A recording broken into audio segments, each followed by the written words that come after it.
मराठी माणसाच्या नावावरती चुत्या बनवणारी ही जे आपले महाराष्ट्रातले दोन भडवे आहेत हे लोक काय म्हणतात?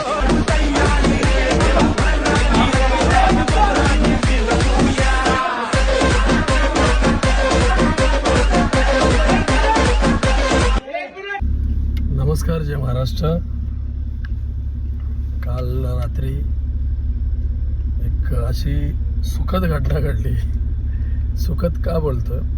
कारण की त्या मुलाला त्याने एक ग्रुप चालू केला आहे, युवा आघाडी महासंघ म्हणून अशा नावाने. झाडवर्षी आत्ता फुटलेली. त्याला मी त्या दिवशी फोन केला, ज्या दिवशी म्हणजे पहिल्यांदा मी त्याच्या ग्रुपला ॲड झालेलो. मी त्याच्या ग्रुपला मेसेज केला, तसे धनाधन बाकीच्या लोकांनी रिमूव्ह केला त्याचा ग्रुप. त्याच्यानंतर मी काल नाही परवा फोन केला त्याला ते समजवलं. त्याला मी एवढं पण बोललो, दादा व्यवस्थित बोल, तू आत्ता आलेला आहेस. साहेब प्रत्येक वर्गातले जे कोणी मोठे नेते आहेत हे त्यांनी त्यांच्या कर्तृत्वाने बनलेले आहेत. जेव्हा एकेरी भाषेत तू जेव्हा बोलतोस त्यावेळेस ते त्यांचा अपमान असतो आणि त्यांच्यासोबत त्यांच्यासाठी जे कामं करणारी माणसं असतात त्यांचा अपमान असतो. त्यावेळेस मी त्याला एकच बोललेलो, राजकारण राजकारणाच्या जागी असतं आणि समाजकारण समाजकारणाच्या जागी असतं.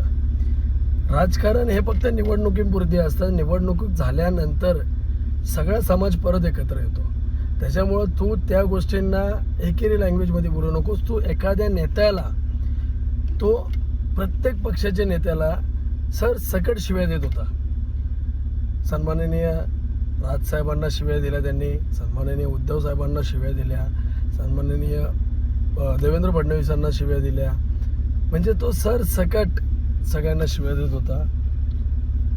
तिथपर्यंत ठीक होतं, बाकीच्यांचं आम्ही ऐकून घेतलं. पण तो ज्या वेळेस सन्माननीय राजसाहेब आणि उद्धव साहेबांबद्दल जेव्हा एकदम खालच्या पातळीवर बोलायला लागला त्यावेळेस प्रत्येक महाराष्ट्र सैनिकाची तार सनकली. मी त्याला त्या दिवशी एवढा प्रेमाने बोलत होतो, ये भेटू, पण तो मासा माझ्या गळाला लागला नाही. पण माझ्या मित्रांच्या म्हणजे पवनच्या आणि नालासोपारामधले आपले मित्र आहेत किरण यांच्या गळाला लागला. आणि किरणने काल त्याला सत्यनारायणची पूजा घातलेली.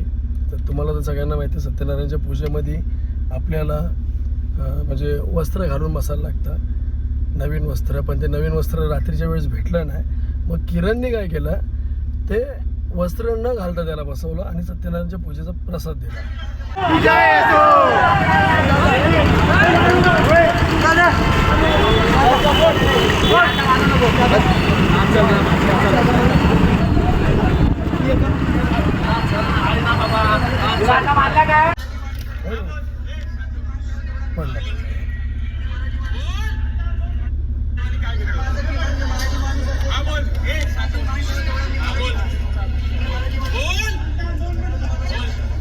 मी ॲड करतो व्हिडिओ.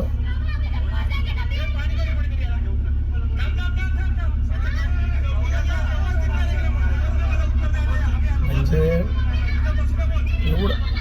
एवढं भारी पद्धतीत त्याला दाखवलं, एवढं सुंदर परिस्थिती दाखवली.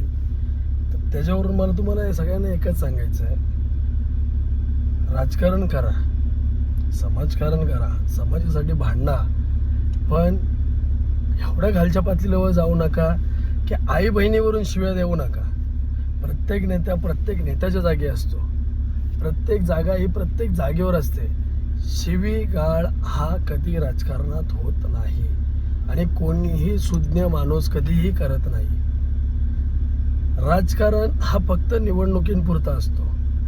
जर त्याच्यानंतर तुम्हाला बरेचसे व्हिडिओ बघितले असाल, बरेचसे फोटो बघितले असाल आजपर्यंत, की ज्या वेळेस मंत्रिमंडळ भरतं किंवा सगळेजण एकत्र भेटतात तेव्हा एकमेकांना आवाज देतात, एकमेकांशी गप्पा मारतात, एकमेकांशी संवाद साधतात. कारण की त्यावेळेस कसं असतं, जसं आम्ही आत्ता कुठंतरी शिकतोय, पण आमच्यापेक्षा पण वरिष्ठ कोणतरी आहेत की जे त्यांना माहिती असतं पण आपल्याला समजत आहे. मग त्यांचं आम्हाला ज्ञान घ्यायला लागतं किंवा त्यांच्याकडून आम्हाला ते शिकून घ्यायला लागतं. की ज्या वेळेस एखाद्या नेत्यावर बोलताना शिवी न देता बोला.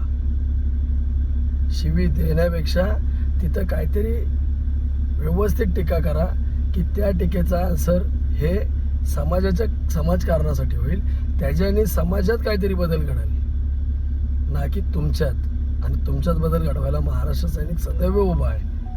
आणि हे अशी भडवेगिरी आणि चाटुगिरी करत असाल मग त्यावेळेस मनसेचा प्रत्येक महाराष्ट्र सैनिक हा हात जोडून नाही तर हात सोडूनच बोलणार. हा फक्त पिक्चरचा एक छोटासा भाग दाखवला पोरांनी. परत एकदा पवनला आणि किरणचे खूप खूप अभिनंदन. आणि प्रत्येकाला एक सांगतो, प्रत्येकापर्यंत असा एक निर्णय पाठवतो, तो युवा महाविकास आघाडी आहे, त्यांना प्रत्येकाला सांगतो, जर परत असं याल किंवा अशा कुठल्याही गोष्टींसाठी तुम्ही सन्माननीय राजसाहेबांबद्दल बोलाल त्यावेळेस तुमच्या घरात आणि दारात महाराष्ट्र सैनिक हा उभा राहणार आणि तुम्हाला तिथं सत्यनारायणच्या पूजेचा प्रसाद देणार. जय हिंद, जय महाराष्ट्र.